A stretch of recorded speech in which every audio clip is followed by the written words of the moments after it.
ఏటే పక్కన దున్నపోతు అరుతుంది. దున్నపోతు కాదులే గాని ఆ దివ్య ఆయన దానికి ఏదో పిడకలు వచ్చినట్టుంది. దాని అరుపులు నాకు అలవాటే గాని ఇంకేంటి సంగతులు చెప్పు బంగారం. ఒసేయ్ దయ్యాలు దున్నుకునే టైంలో ఏందా మీ సల్లు? ఆఖరికి దయ్యాలు కూడా దున్నుకుంటున్నాయే, నువ్వు ఒక్కదాని తప్ప. దుప్పటి కప్పుకొని పడక. ఛీ, ప్రతి దిక్కుమాల దుకాణాలు ఓపెన్ అవుతున్నాయి, ఒక్క నా దుకాణం తప్ప. నా దుకాణానికి ఇదేం దరిద్రం దేవుడా. చిపోవే.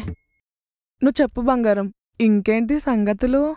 అవును, నువ్వు మొన్న బ్లూ జీన్స్ వేసుకొని వచ్చావు కదా. అవును. నువ్వు లోపల రెడ్ కలర్ డ్రైర్ వేసుకున్నావు కదా. అవును, నీకెలా తెలుసు బంగారం? నువ్వు వంగినప్పుడు కనిపించిందిలే బంగారం. అబ్బా, నువ్వు నా డ్రైవర్ దాకా వచ్చేసావా? ఇప్పుడు నా తమ్ముడికి మెలకు వచ్చేసిందే. ఓ, నీ తమ్ముడు లేచాడా? అవును బంగారం. ఛీ, వాడికి ఏం పని పడలేదు, ఎప్పుడు పడితే అప్పుడు లేస్తుంటాడు. చిన్నగా పడుకోబెట్టు. అబ్బా, ఏంద్రా వీళ్ళ గోల? వాడికి ఒక్కసారి మెలకు వస్తే అంత తొందరగా నిద్రపోడే. మరి నువ్వు వచ్చి వాడిని నిద్రపోచ్చుగా. ఆహా, ఇప్పుడు కనుక నేను వచ్చానంటే నా చెల్లిని వదిలిపెడతాడా నీ తమ్ముడు? దానికి చెమట్లు గారేదాకా కొడుతూనే ఉంటాడు. ఒసేయ్, ఆడి తమ్ముడు నీ చెల్లి దెబ్బకి నా చోలంచి కారుతుందే రక్తం. మీ బూది భజనలు ఏమన్నా ఉంటే బాల్కనీలో గాని బాత్రూంలో గాని పెట్టుకో, బెడ్రూమ్లో కాదు. ఒసై, నీ కుళ్ళే కుళ్ళు బొద్దానా? నువ్వే పోవే. ఛీ,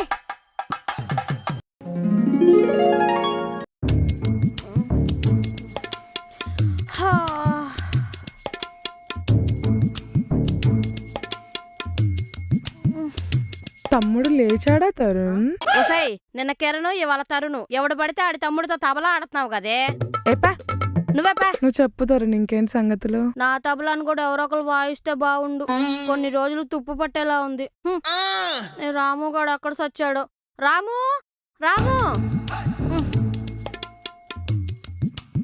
రే రాము, రాము. మేడం వస్తున్నాను మేడం, ఆగండి. చెప్పండి మేడం, ఏం తెమ్మంటారు? మార్కెట్కి వెళ్ళి 2 కేజీ వంకాయలు, 2 కేజీలు క్యారెట్లు, 2 డజన్లు అరటిపళ్ళు, 2 కేజీలు కీర దోసకాయలు వెళ్ళి తీసుకొనిరా. మేడం సొరకాయ కూడా తెమ్మంటారా మేడం?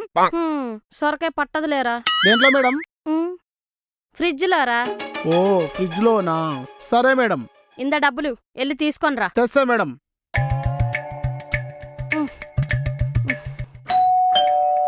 మళ్ళీ ఎవడురా? వరుణ్ వచ్చినట్టున్నాడు. తరుణ్ మళ్ళీ కాల్ చేస్తా. Bye bye. ఇదేంది ఎంత కంగారు పడుతుంది? మళ్ళీ ఎవడు నచ్చాడా? Hi Varun. Hi sweety. Sorry baby, బండిలో పెట్రోల్ అయిపోయింది, తోసుకుంటూ వచ్చేసరికి లేట్ అయిపోయింది. ఆ బండి పెట్రోల్ అయితే అయింది కానీ నీ బండి పెట్రోల్ లీక్ అవ్వకుండా తీసుకొచ్చావుగా. 20 ప్యాకెట్లు తెచ్చా బేబీ. యూ నాటి ద లోపలికి. ఎవడొచ్చుంటాడు? ఇదెవరు? వరుణ్, నువ్వు బెడ్రూమ్ లోకి వెళ్ళు, నేను ఇప్పుడే వస్తాను. ఓకే బేబీ, త్వరగా రా. రా, లోపల నీకు దున్నుడే. దివ్య, అది టైం 11 అయింది. ఇప్పుడు లోపలికి వెళ్తే ఏ టైంకి బయటకు వస్తావే? ఏమోనే, నైట్ 12 అవ్వచ్చు, లేదంటే రేపు మార్నింగ్ పట్టొచ్చు. ఈ మధ్యలో జొమాటో ఆర్డర్ వస్తే కొంచెం డోర్ కొట్టివా? ఆహా, నువ్వేమో రోజుకు ఒక గెస్ట్ తో నీ షెడ్ ని ఓపెన్ చేయించుకుంటున్నావు. నీకేమో సెలబ్రేషన్, నాకేంటే ఈ సర్వీస్ బతుకు. నా షెడ్ కోసం ఆ మాత్రం చేయలేవా దివ్య? హబ్బా, నీ షెడ్ ఓపెనింగ్ల కోసమే నాకు షెల్టర్ ఇచ్చినట్టున్నావు నువ్వు. Sweetie baby, come on. అయ్యయ్యో, మా వాడి బండి స్టార్ట్ అయినట్టుంది, అర్జెంట్ గా నా షెడ్ లో పెట్టించుకోవాలి. Bye bye. ఆర్డర్స్ వస్తే తెచ్చివా ప్లీజ్. పెట్టించుకోవే, పెట్టించుకో. ఎన్ని బండ్లు కావాలంటే అన్ని బండ్లు పెట్టించుకో. నీ షెడ్కి కాపలా నేనుంటా. తూ నా బతుకు. నా దగ్గర షెడ్ పెట్టుకుని నీ షెడ్కి కాపలా ఉండాల్సి వస్తుంది. దేవుడా, ఏంటయ్యా నీ శాడిజం? మేడం, ఈ నా బట్ట వచ్చినట్టున్నాడు.